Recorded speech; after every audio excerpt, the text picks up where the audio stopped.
Welcome back, guys. Not quite ready to go. puCK needed a second. But it's going to be starting off on Abyssal Reef, and it is going to be puCK versus MaSa. Thought that was an alert. We did actually It is an alert, because NA Ladder Heroes is happening soon, sorry. Oh, okay. We had a new Prime sub, so I reeled some fish in. Thank you to Psychiatrist, but not really, a Psychiatrist for the Twitch Prime sub. Insane Net Surfer also subbed, and I do appreciate those. Thank you. Hope you guys also checked out the Matcherino while we were on break. Yeah. We want to raise enough money so that we can see Jesse do a backflip. Or alternatively, we want to raise enough money so that we can prove Jesse wrong that he can't do a backflip. If you can't do a backflip, it'd be kind of gruesome, man. Yeah, I kind of like Jesse, so I'll feel a little bit bad, but at the same time, like, you get what's coming to you. If you think you can do a backflip and you can't do a backflip, like, what were you thinking? So I like a lot of sports, but one thing I just like, I feel like I could never get back into because it wasn't that good at it to begin with, was gymnastics. I could do a round-off back handspring, I think is what it was called, which actually was kind of impressive. It's doing a cartwheel into a partial backflip off of a balance beam, which sounds cool, but this is like as far as I got. But do you remember when you were a kid and you could do like cartwheels without really caring? Could you never do cartwheels? You mean like right now? No, when you were a kid, you could do cartwheels. Yeah, yes I no? can right now. No, you can do cartwheels still? Yeah. Okay, so I've never tried. See, I might be able to, but I haven't tried since I was a kid because I'm like, you know, I don't know if I can do it. And I'm not like a kid that's like doesn't care if I like get a little bit bruised and stuff. Like if I fall, I'm gonna fall hard, and I don't want to do that. That's fair. Well, we are going to be wheeling on over to this series as we explore Zombie Grub's weird fear of cartwheels later. Whatever, man. I'm not even gonna go to the intro because of that. Whatever, dude. You said you're not rolling the intro because of it? Yeah. Okay. Well, you know what? I think that I've heard that actually a lot from people that they have like a fear of doing cartwheels. And it's understandable because I think when you start getting like past the age, like when you start getting into your 20s, you're suddenly just like, if I break if I like do something really stupid, I not only have to spend a lot of time recovering from this, but also medical bills in America? Maybe I won't. Oh, maybe shit. maybe I shouldn't. I didn't even think about that part. I was just like, I don't want to hurt myself. But like, I'm on like a crappy insurance, guys. Like, I would, that would suck. That was a good point. But yeah, that you guys are right, by the way. It's my attempt to humble brag that I used to be able to do something and I was 10 years old. Humble brag. Yeah, exactly. Oh. I just went full brag and I was like, you mean like I can still do like a badass? Yeah, Jesus, Fear Dragon. But apparently none of us can backflip. So that's why I do sometimes think of myself as Jesus, but I didn't want to say it. No, sorry. Wow. All right, let's do the intros. In the bottom right, as the blue Terran, it is MaSa. And up here in the top left-hand corner of the map, the purple Protoss player. Give it up for puCK from Root Gaming. Now I wanted to get the intros in because we do have a proxy Rax with a almost like, you know, fake Rax. Of course, he's going to use both of them, but this gives puCK a little more of a like, wait a second, before he actually figures out what's going on. Wait. Yeah, because the barracks still comes down at the normal time, and there's still just a gas geyser that I think comes out at an okay time. Oh, and even walls in the... How do you feel about the walled-in probe? Because... Sorry, NA Ladder Heroes. Because the counterpoint to this, I guess that you deny vision of the natural, and you just assume that there is a command center being built there? Well, okay, so I think the probe's gonna stick around no matter what and see the timings off of the command center. So I don't mind that it's walled in, at least it's a guaranteed probe kill. But I'm just looking, and puCK had no idea this was on the way. He just coincidentally was going for a one base opener. He, of course, now knows it's on the way and even sees the bunker being produced, but he did not take out the barracks. This was before the probe was even in the main base, and he had already slapped down the 7X core. So this puts MaSa in a very difficult position where he actually can't push much farther forward, but I guess he does deny the natural for a long time, so... I mean, is that good enough? I don't know. That's a good question. The Adept can also technically just ignore the bunker if it really wants to. The probe is, oh, okay. He's just going to go for the third, but this can also backfire if MaSa scouts this out. Although there is a Stargate coming out, which can also ignore the bunker, but that Stargate's not really actually going to be too useful for a little bit. This is like a cannon rush. This is like my favorite kind of game. I actually think that, funny enough, weirdness aside and like the kind of bad situation that puCK is now in, having his third next, or his third base, whatever you want to call it, bunker rushed. I think puCK actually, the best kind of games he does in, or like his best games, are often when things get weird. And god damn it, Zombie Grub, this is a weird game. It is. It's quite good that the factory was reduced at home, as the Oracle would have done too much damage to proxy the factory. I don't think he could get enough Marines in time. It would have been really close anyways. He's even getting a bunker just to make sure the Adepts don't give him a problem. So he can entirely focus on this side of the map. But once the Oracle is dealt with, he could maybe produce a Cyclone to rally this in. But then puCK's also going for an all-in, so I guess it's no longer an option. Oh god, okay. Oh, this game just got even weirder. There's still that one barracks on the in the natural expansion of puCK right now. Okay, Probe's gonna try and come on out. The Adept's gonna try and buy a little bit of time by running straight through the bunker, or maybe they're... okay, he gets a snipe off on the SCV, so I guess it was intentional. It wasn't a miss micro. He's gonna try and throw up a pylon to photon overcharge and maybe save the Nexus, but it's gonna be so low on health. Even if he does somehow manage to save this, is it really gonna be worth it? He's even pulling some probes to try and buy some extra health for that Nexus, and MaSa isn't exactly target firing it down, so this is gonna work. Never noticed the, Oh no, he loses the mothership core! Yeah, he's gonna lose the Oracle if he's not careful. A Wood of Mine is stuck up behind this, by the way, and could try and target down the Stalkers. Now it's gonna plant itself in the probe line.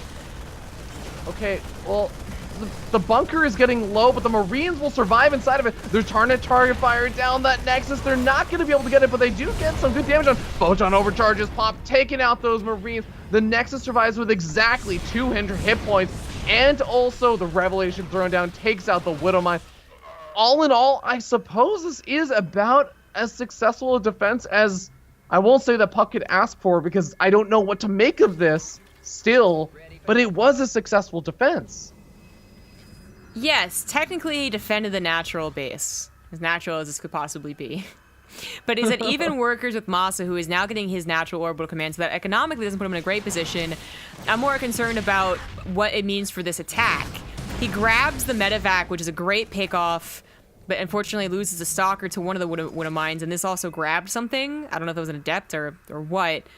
But my question is, like, does puCK win with this push or not? I have no idea what to say about that Nexus surviving, but this push has already been clumsily started off with. Another Stalker gets taken out by the Marines. This is definitely becoming a bit problematic, but the Marines are finally back home. The Stalkers can still out-micro them because Stim is nowhere near completing, and the SCVs are going to be able to buy some time. The Liberator sieging up on the ramp is also going to be a really nice way to prevent puCK from moving up into the main base, but that just means that MaSa is not going to mine from an expansion at all for a little bit. Liberator also getting kind of dangerously far forward if he's not careful about this. puCK may find an opportunity to try and snipe that off, but does make it awkward whenever puCK wants to try and retreat down that ramp. Wood of Mine does grab 5 probes on the side of the map, by the way, so still keeping it okay on the economy, and now the arms supply could start suffering if puCK tries to do that again. I think actually MaSa should have defended successfully versus puCK now because of the Liberator positioning and the Widowmine positioning. The Widowmine positioning is really on point because it makes it impossible for puCK to poke up the ramp anymore without losing a Stalker or sacrificing something. He doesn't have Blink on these Stalkers. He could technically do something with a Shade, but it's not easy to do. Okay, so now things have calmed down a little bit. Whoa, what? Oh, he's trying to bait the Widowmine shot into the Marines. It's a cute maneuver, but especially losing the Oracle, it's not really worth it. Yeah, okay. So I was going to say, you know, especially with that happening, another attack not working, MaSa, when everything is said and done, has the better upgrades here. He's getting to a much better army type because his time investments resource, like it's already been invested into, whereas puCK just only recently started up Resident Enclaves. All of his tech that's really important, like upgrades. Forge not even done. Another Widow Mine snuck into the third base and got 7 probe kills. And he still only has the revelation from the Oracle for detection, so he has to rebuild another one. A drop is commenced in the main base, and MaSa should just steamroll over puCK. Oh boy, yeah. Even if he goes after the pylon, he can depower the Stargate, he can depower the Twilight Council researching Resident Enclaves, which puCK could really use every single upgrade he could afford right now. But 17 workers already getting picked off, 40 supply down.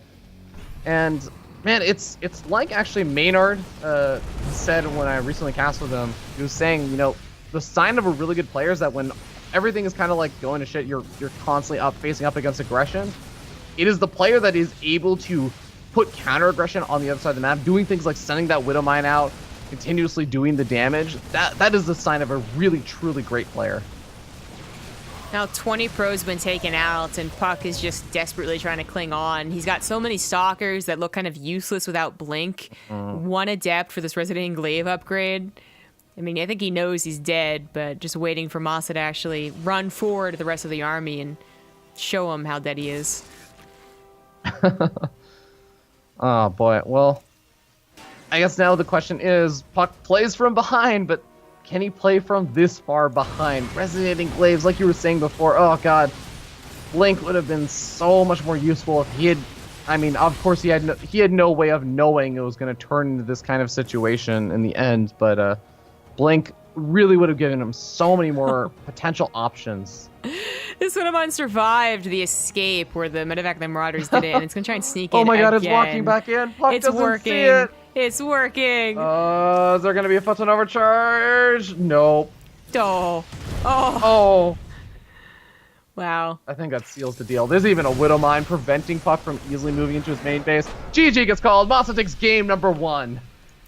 What a crazy game. I think puCK had a decent shot with that attack, but losing too many stalkers, this and that, and just not being able to take care of a Liberator. But really, I say that and I'm like, did he? Like, I don't actually know. And that was a weird start to a game. And yeah. Protoss, like, I don't know.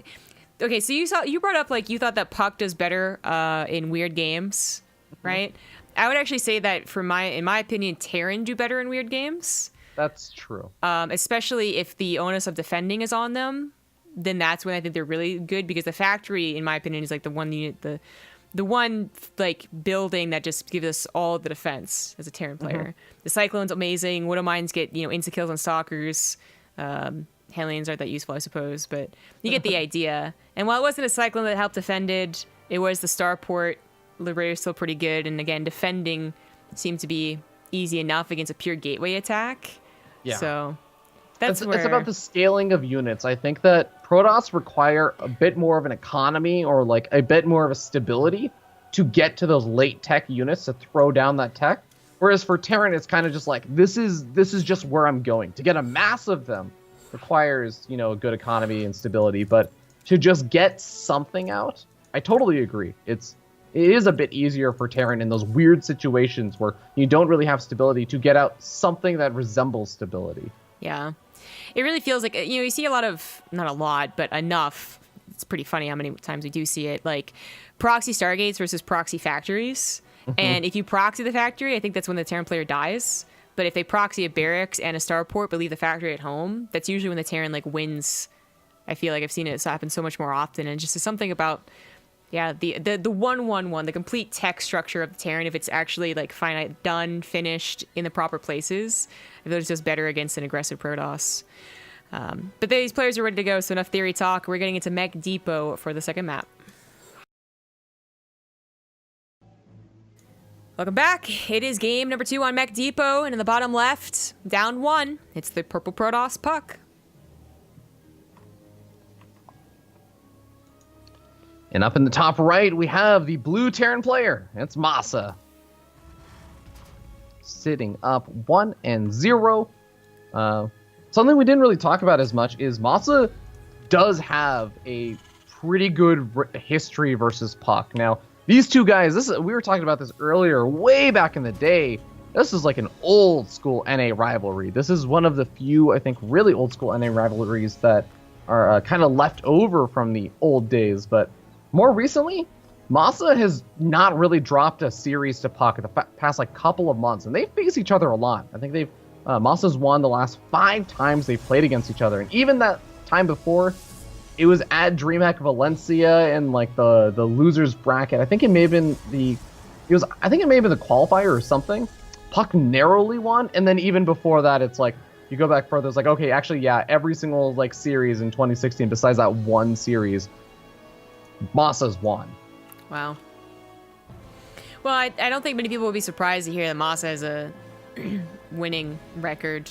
puCK is as loved as he is, has just not shown up to many tournaments, including the online ones, in a big way, where MaSa almost always does, especially if it's NA only. So it's like, it's not surprising to hear, but then there's always that gravity, just how well it has been going and how well you expect it to go.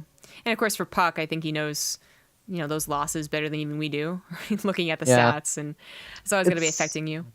It's always a little bit interesting because I really honestly feel this way, and I know I would 100%, I get disagreements about this all the time, but I actually do feel like puCK is one of the kind of players who, when he is playing his absolute best, when everything, the stars align, and it's like a solar eclipse and everything is absolutely perfect, I actually think that puCK has the skill level to beat almost any player on the planet, and that includes even some of the Koreans, just like when he plays his absolute best. But wow.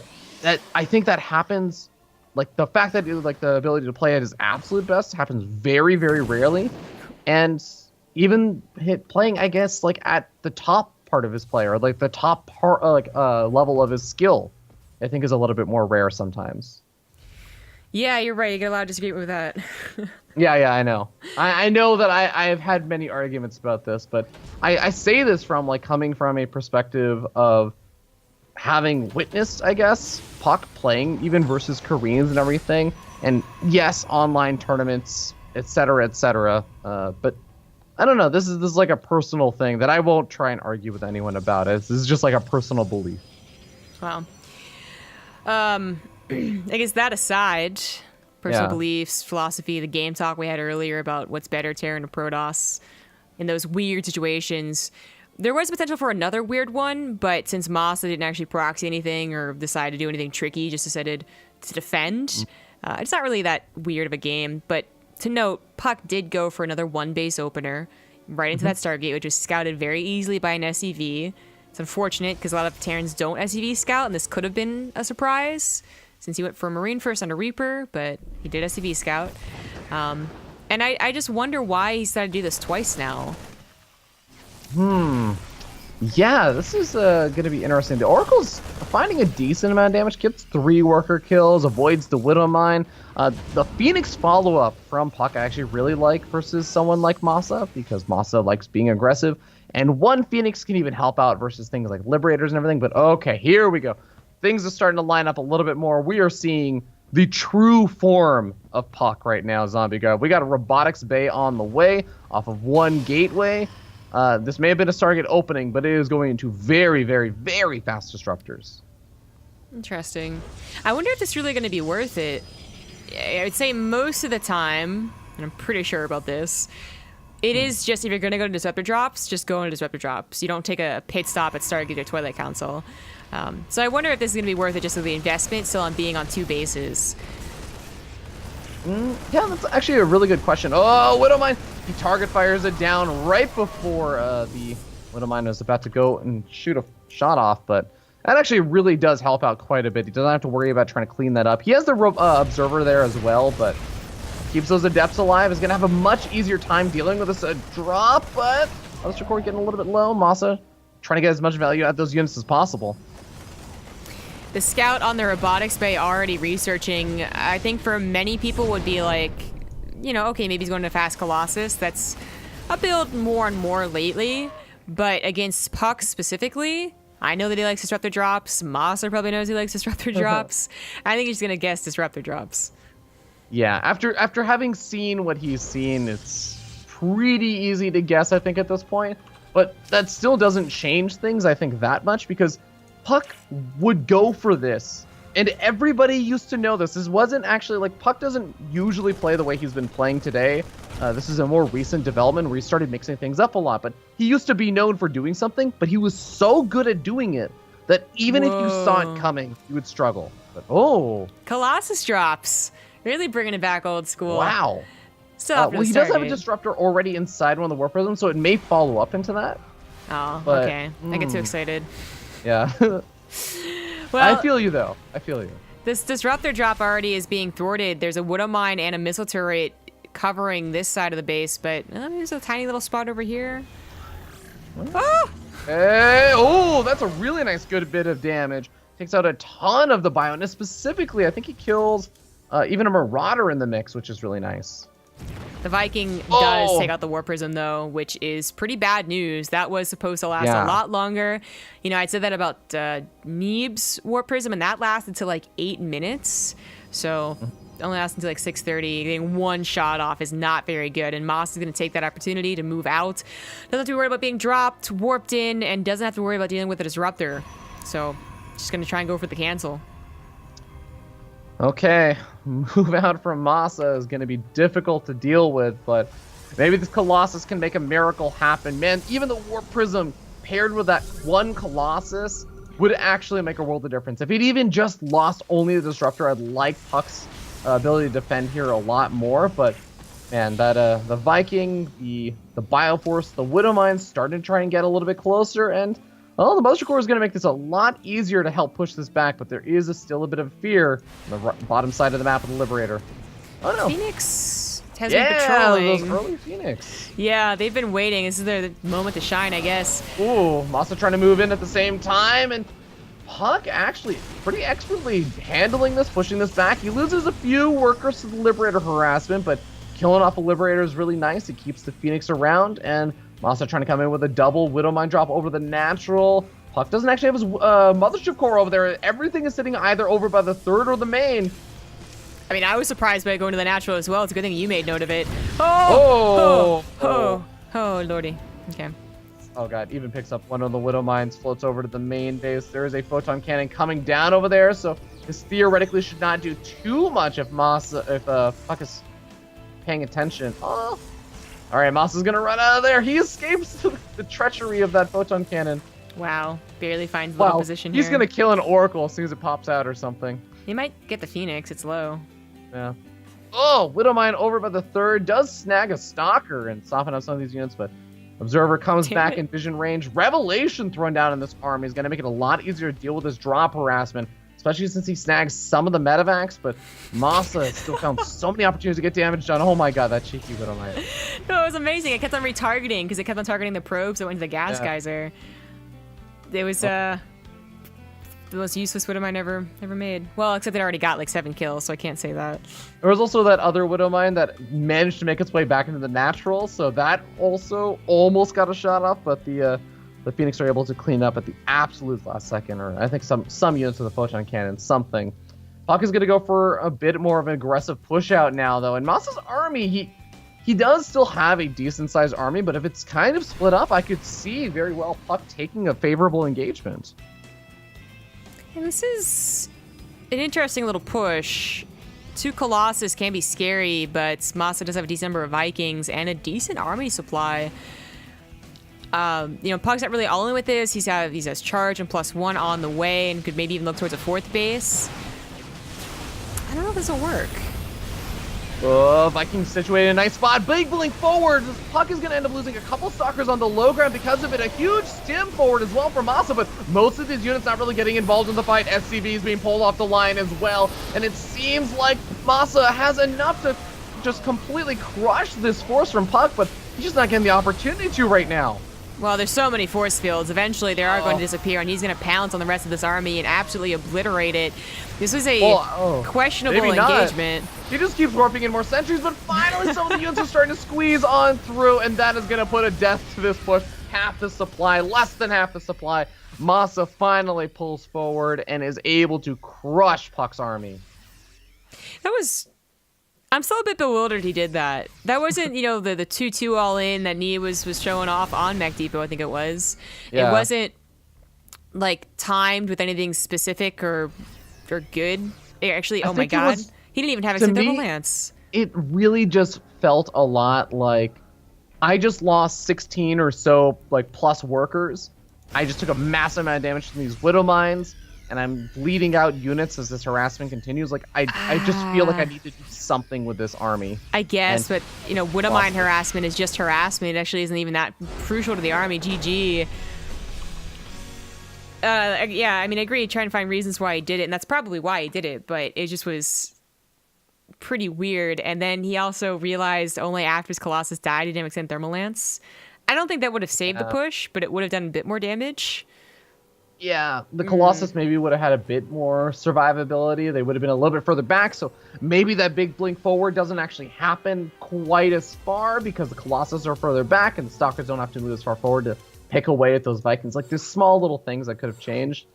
But, yeah, I do have to commend puCK on the effort there because the kind of insight to try and make the most of it by taking, like, force fielding repeatedly almost made it work. Yeah, almost. There were so many force fields. It was kind of insane. Yeah, I kept working in more sentries. Yeah, he must have gotten up to 10 sentries. But we're going to go to a 2-minute break, as this could be the last game of the day. It's going to be on Interloper. Thank you to PYFGCR for the 11-month resub. And we'll see you guys in 2 minutes. It could be the last game of the series and the last game of the day. It's going to be on Interloper. In the top left, he's up 2-0. It's MaSa. And in the bottom right, he came back versus Game Time. Maybe he can do it again here. Give it up for the purple Protoss player, puCK.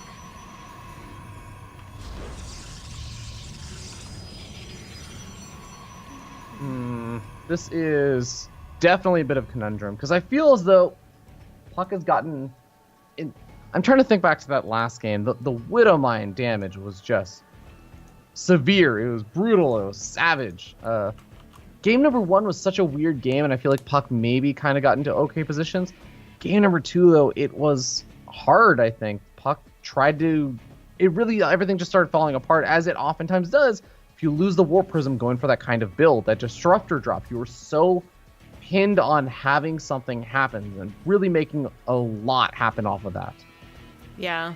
There were just so many things that went wrong in that game. You know, I'd say the opener wasn't really that good, considering that he went for one base Stargate. Didn't really do a whole lot. And then the Disruptor drop only had one shot taken. That's pretty bad. And then he also gets that damage done from the Widow Mines. So everything just added up together to make a pretty weird-looking end to that game, because it just looked like he threw it away.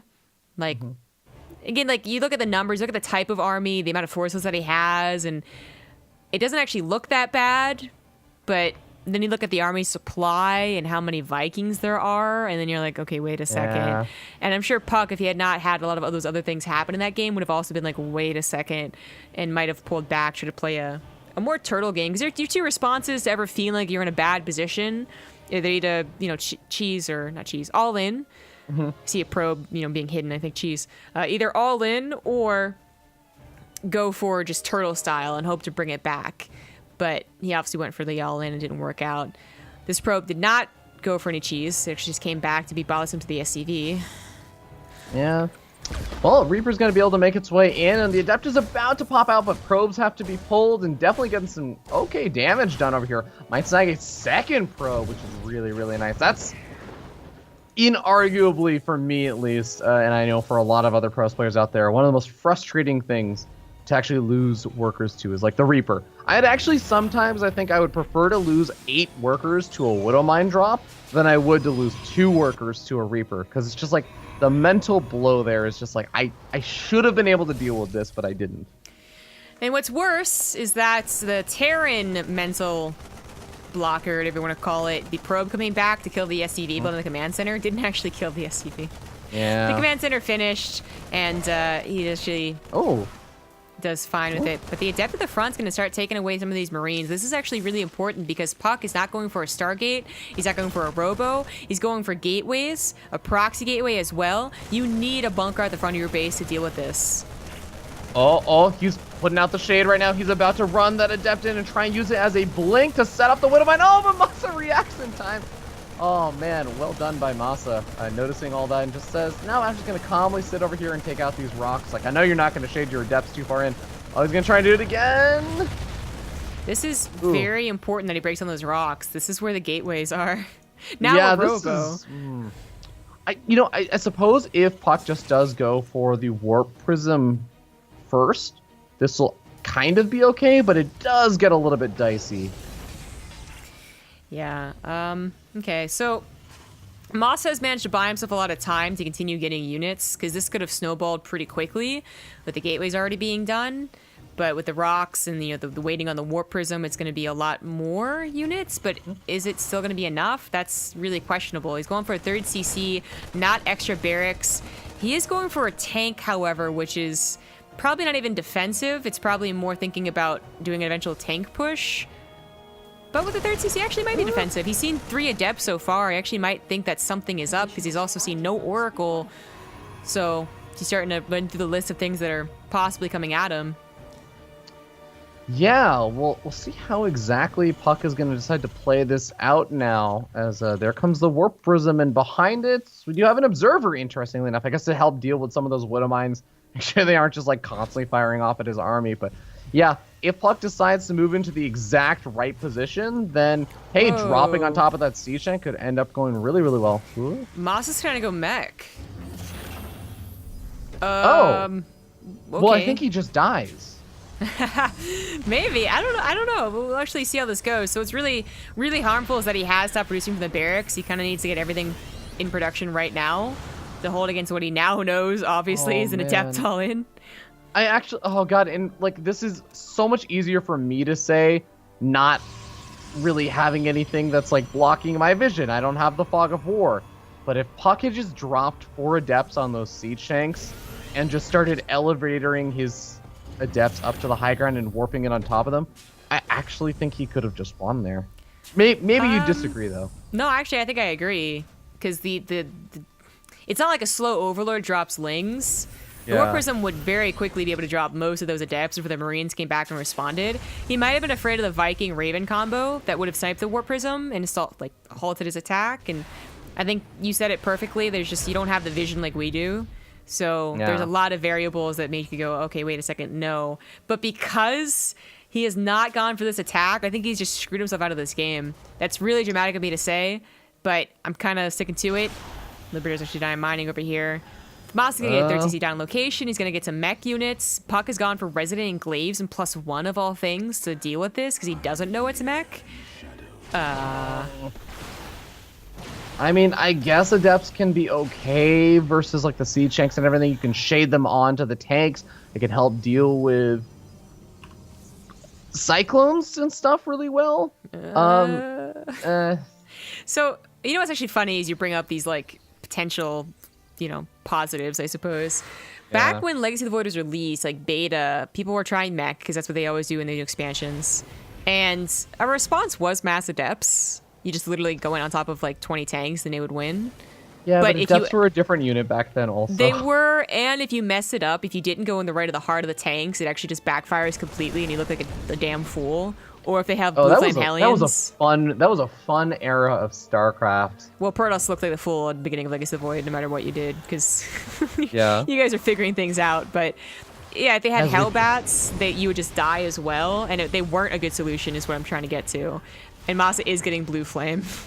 Oh boy, this is gonna get a bit dicey. Hey, and MaSa finds, I think, the Robo. Maybe did he get vision of it? No, he didn't actually get vision of it. He just sees a lot of units over there. He's like, huh. You were really prepared for my Viking and Raven. He did at least get the Warp Prism. He did, and that's actually going to shut down a lot of the aggression from puCK, which hurts because, like you said, puCK needs more things going his way, and going for Storm, going for Blink. How do you feel about Storm versus Mech? Because I will tell you, I am a Protoss player that loves Storm, and It's possible I just use it wrong. No, Maybe. I think it can be good, but I think you're much better off identifying its mech earlier and going to like double pump to Robo Immortals or trying to go air. The fact that he's gone for like a normal PvT is like not that great. Okay, snags a lot of these Hellions, and it just needs to make sure he doesn't go too far forward. Loses a handful of units over there. I was saying it started off perfectly because I think he was out of range of most of those tanks, but now it does get a little bit dicey because how does he really move into this? He does have the Adepts. Oh, he's losing out so much mining. His third base was so, like, there's so many things that you usually have against a mech player. You usually have a faster third and then a faster fourth. You usually have the bigger army, you know, the more, like, there's, like, you really are playing, even as a Protoss player, which usually kind of plays like mech, you're playing against an even greater mech, and you're supposed to get everything faster. Because puCK had that weird opener, he's actually just always been in a tough spot. And with the upgrades he's gone for, it's an even tougher spot. He even has, like, to go up against point defense drones from a full energy Raven. His Stalker's going to be useless. Okay, well, here we go. This is it. He's got to make something happen. Adepts are harassing on the other side of the map. The Immortal soaks up the first couple of tank hits, but it's not enough. MaSa takes a 3-0 victory and advances on to the next stage. GG. That's too bad. You know, I think as Protoss players, and you'll be more of the person that can agree with me here, if you lose to a mech player, you actually just feel bad, like especially bad. Is that true, yes or no? I think to some degree, usually when I feel especially bad about it, it's because I feel as though, like, usually in that situation, it's like what you were saying before. The Protoss player has a better economy or something else is going their way. So when you lose, like, you have the things darting in the back of your mind that are like, but I had better tech, or like, but I expanded more, but I like did this 6 around. You have like all these other things that you're like, oh, these are the things I did really well though. Like it feels unfair that I lost. Like those are the kind of things that make it frustrating. But in all honesty, I don't really feel like that was the case in that last game. Like puCK didn't really have a better economy. He didn't have like some insane tech, although he did get up Storm and everything, but he didn't really get a chance to use it. Like that would just hit at a timing before he could even really use Storm. Yeah. I don't know. Like I actually feel like that was just MaSa having a really good sense of the game and the timings, and definitely kind of getting, I don't know, I don't want to say lucky with the early attack there, but things definitely worked out a little bit well for him. Yeah, I get what you're saying. The early game was already such a problem that whatever MaSa went into, you weren't focusing on that so much as you were that your Adept all-in failed. So, yeah. But still, I think going up against mech player, if I go up against anything that's particularly odd or weird or out of the meta, I'm always like, why did I ever lose to that? It's so stupid. Yeah. So he's probably like, a little bit kicking himself. But Interloper's also especially hard map to already, if they're already kind of in a good position, it's going to snowball pretty quickly, being a smaller map with plenty of chokes.